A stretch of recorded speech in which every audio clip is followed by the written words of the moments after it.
Hi, Jack Cook here. This lesson we're going to look at Get Lucky by Daft Punk. Okay? Now, this is a good lesson if you're already familiar with strumming in sixteenths. And if you don't know what that is, it might be a good idea for you to look at my previous lesson on Tom Petty's Free Falling. And if you go through that and go to video 2, section 3, you'll see explained the 16th note strumming pattern on that. Okay, this is a little bit similar, not quite the same. Don't worry, we're going to go over the 16th strumming pattern again, but it's a good idea if you're already able to do that before you come to this video. Okay, now we're going to split this into two different versions, both with the same strumming pattern, but version 1 is going to be an easier version for people who know open chords. And version 2 is going to be a version for people who are familiar with bar chords and are quite good at doing those. And the second version will be quite close to the Nile Rodgers version that he actually plays on the Daft Punk record. Okay, let's have a look at that. Okay, so first off, we're going to look at the chords that we're going to use in the open strumming pattern. Right, so we're going to have a capo on the first fret as you see here. Sorry, capo on the second fret. Okay. Now our chords are going to be A minor, C, E minor, and D. Okay, that's the easy bit. The strumming pattern we want to do is going to be like this. I'll show you fast first and then I'm going to break it down. This is it.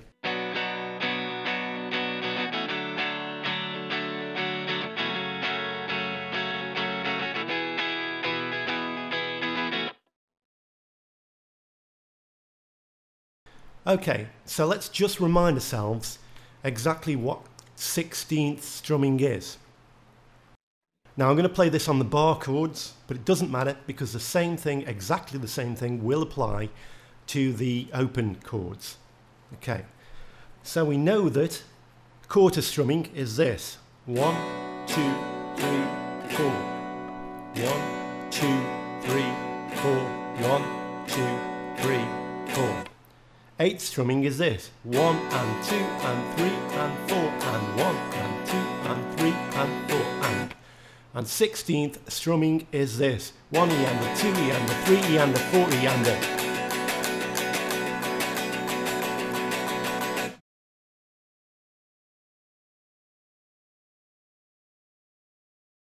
Let's have a close-up of the right hand and see it going slowly.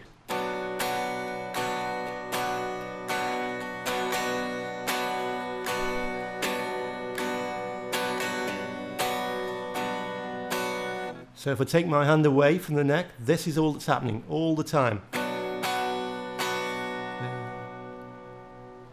So you'll notice we do 2 downstrokes and then followed by a series of alternating ups and downs. So it goes.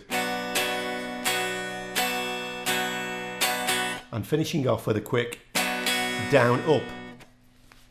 Have a good look at the strum pattern if you're not sure about it. The easiest way to actually get this strum pattern is not to think about which is down and which is up, but just to think of the bam ba ba ba ba ba da ba ba ba ba ba da kind of rhythm. If you can get that into your head, it'll stick with you better. Okay, so we're going to do this.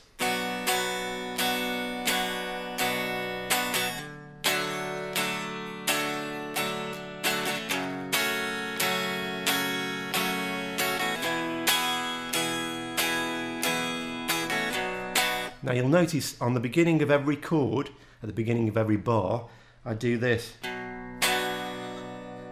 So it's kind of either just the bass note of the chord, like for instance on this A minor chord I'm playing A, or if you like, it doesn't have to be too accurate, just the bottom half of the chord. So you get, yeah.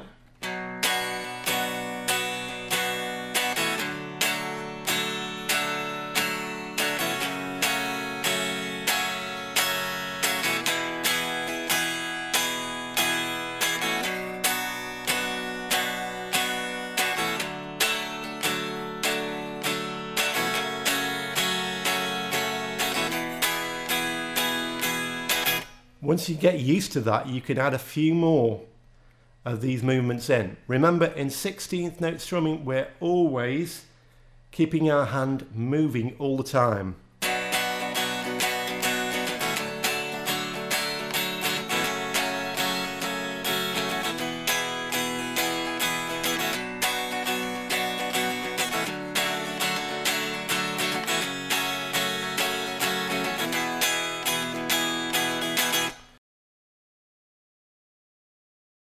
Okay, let's compare that to the original version, the bar chord version.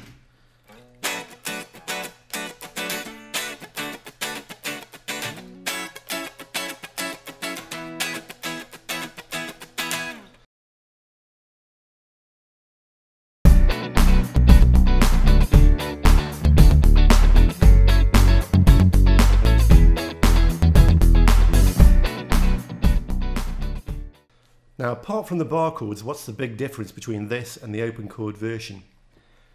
The big difference is muting. Now, the muting is with the left hand. So what I'm doing is playing a chord, then releasing my left hand fingers. So all we get is that. We don't release all the way, don't let go. You don't want to get that. What you want to get is this dead sound. On its own, it doesn't sound like much, but put in between the chords, it sounds great.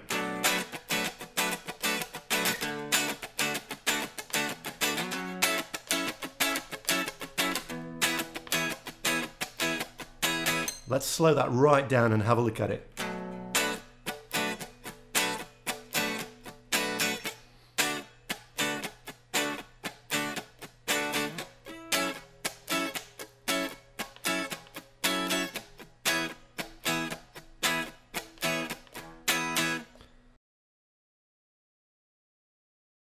Now let's have a look at the left hand muting technique really close up.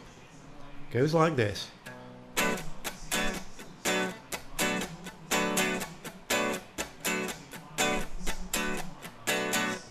if you look really closely, you can see a micro release in between each chord strum.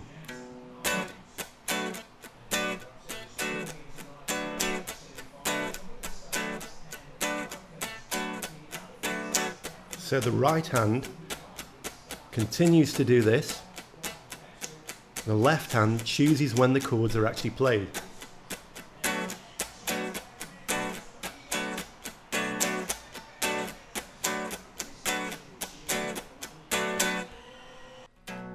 So basically you're playing almost everything like this and occasionally pressing down a chord.